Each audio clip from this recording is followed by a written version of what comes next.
Last Saturday at 11 o'clock in the evening, the House of Representatives voted by a 5-vote margin to have the federal government manage the health care of everyone in America at a cost of over $1 trillion over the next 10 years. For the first time in American history, if this bill becomes law, the feds will force you to buy insurance you might not want or may not need or cannot afford. If you don't purchase what the government tells you to buy, if you don't do so when they tell you to do it, if you don't buy just what they say is right for you, the government may fine you, prosecute you, and even put you in jail. Freedom of choice and control over your own body will be lost. The privacy of your communications and medical making decisions with your physician will be gone. More of your hard-earned dollars will be at the disposal and tender mercies of federal bureaucrats. It was not intended to be this way.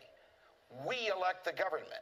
It works for us. How did it get so removed, so unbridled, so arrogant that it can tell us how to live our personal lives? Evil rarely comes upon us all at once, and liberty is rarely lost in one stroke. It happens gradually, over the years and decades and even centuries. A little stretch here, a cave in there. Powers are slowly taken from the states and the people, and before you know it, we have one big monster government that recognizes no restraint on its ability to tell us how to live.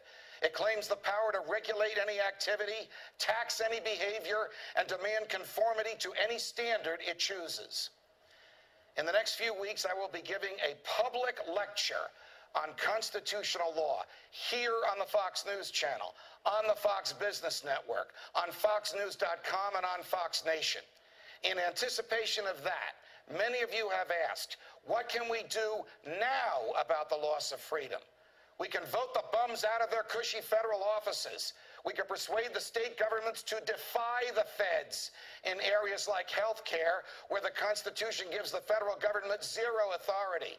We can ask our state legislatures to threaten to amend the Constitution, to abolish the income tax, to return the selection of U.S. senators to state legislatures, and to nullify all the laws the Congress has written that are not based on the Constitution.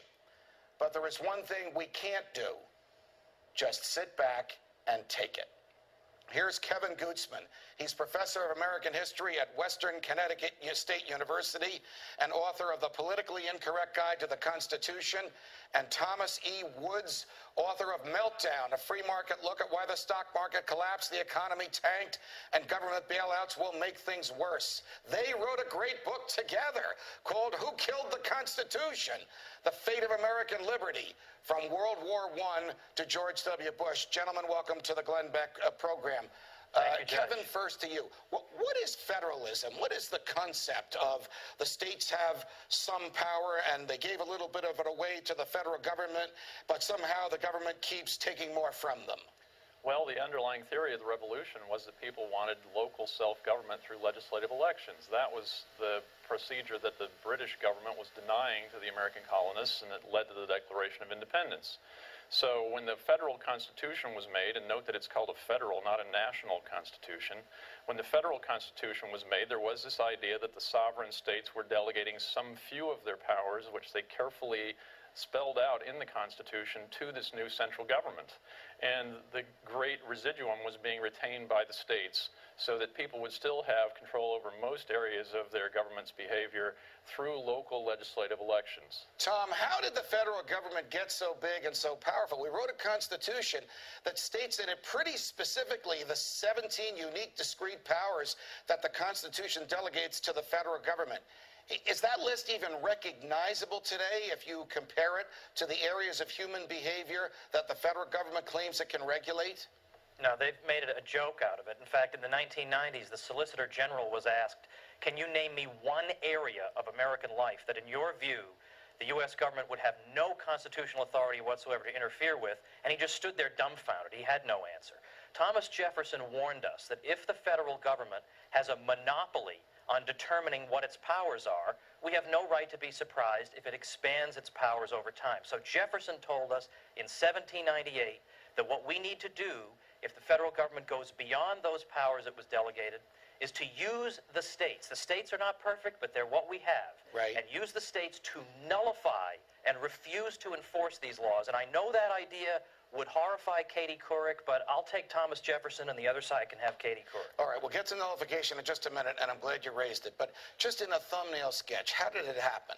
How did we go from 17 unique, discrete powers that only addressed things that were federal, like a post office, like have an army and have a navy, like provide a common defense, like provide for weights and measures and patents, to 4,000 different criminal laws, 40,000 pages of tax regulations? How did we get from a small government with maximum individual liberty that recognized limitations on it to a big fat government that doesn't regulate, that doesn't recognize any limitation on its powers?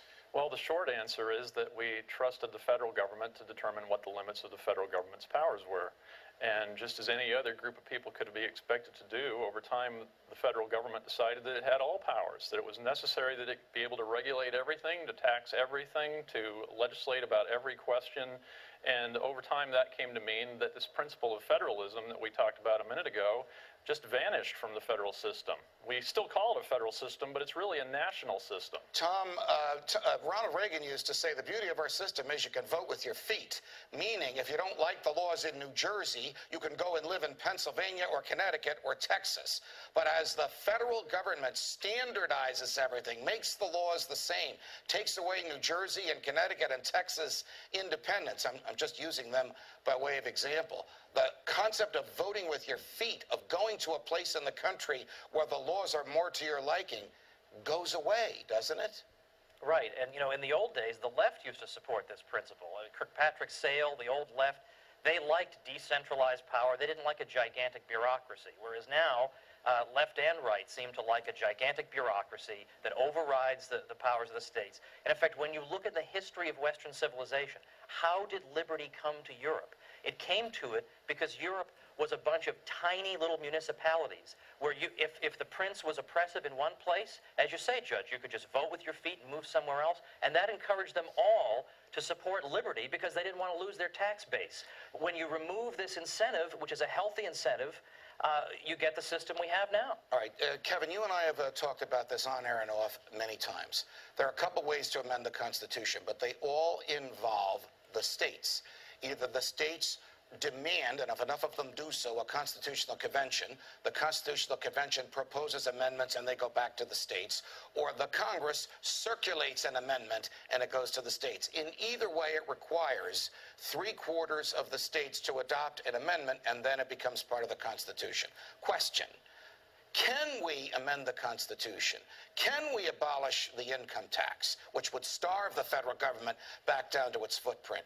Can we get the states' governments to elect senators rather than the people, which would ensure that one of the two houses of the Congress fought for state sovereignty? Or is this just fanciful thinking? Well, we've never used the provision of Article 5 of the Constitution that allows for the states to amend the Constitution without having the Congress be involved.